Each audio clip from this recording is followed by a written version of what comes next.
All right, our next inductee, Mike Kues, couldn't be here tonight, but that doesn't mean we couldn't bring him.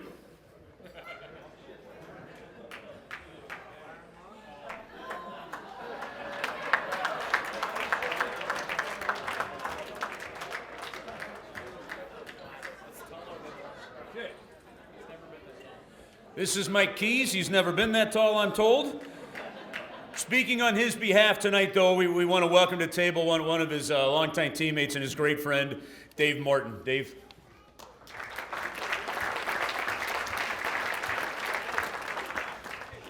Hi. Let me get this right. Good evening. On behalf of Mike Kues, I'd like to congratulate fellow inductees Joe Vitale, I'm going to say this wrong, Jason, John Nichols, Sean Hazelton, Walter Sharp, and Basil McRae. My name is Dave Morton. I'm here tonight speaking on behalf of my teammate, my best friend of over 40 years. Mike grew up in Florissant area with his late mom and dad, along with 4 siblings. Unfortunately, like many families on tight budgets, he couldn't afford to play ice hockey. So he turned to the next best thing, roller skates. He played in parking lots and on tennis courts, wherever he could get a game. Eventually, Mike found a home at Aloha Roller Rink, which later became known as Spinning Wheels. Mike, he became a prolific goal scorer and was a dominant player in the Florissant Men's Roller Hockey League. That league produced some of the best roller inline hockey players in the country.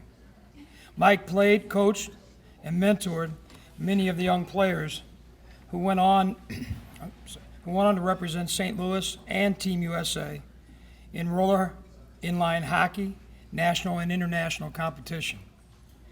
As a player, Mike never sought the limelight. He was always willing to adjust his game for the team. He inspired his teammates with his quiet confidence, support on and off the floor or ice. To this day, he still hosts an annual hockey picnic, bringing together old teammates, former opponents, friends, and their family. Mike started playing in National AAU roller hockey competition in 1980 as a member of the St. Louis Cowies. He was a high-scoring forward on a team which finished third at the national championships that year. Needing to make some adjustments, the coach asked Mike to move to defense. Without hesitation, he made the change for the team. He quickly adapted to his new role. As a puck-carrying defenseman and pinpoint passer, he changed the team's transition game.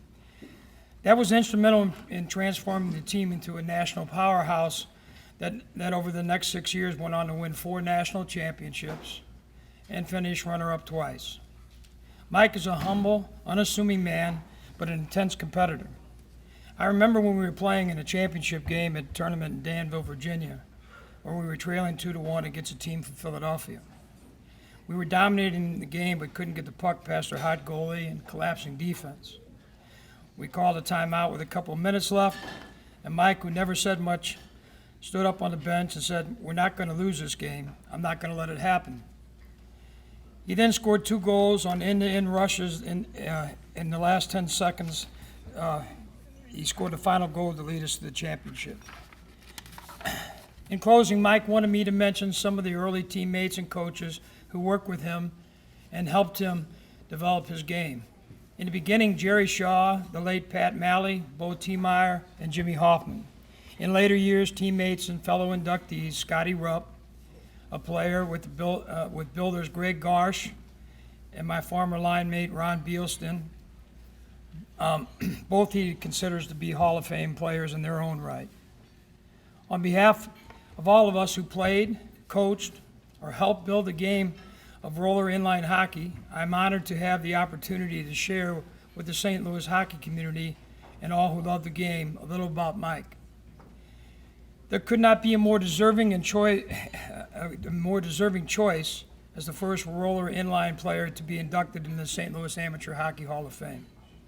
Finally, on behalf of Mike, I would like to thank the selection committee for considering and honoring him by electing him to the Hall of Fame. Thank you.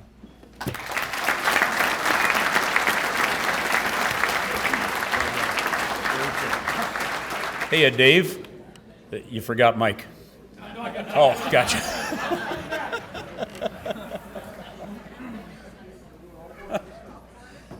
Thing just presented.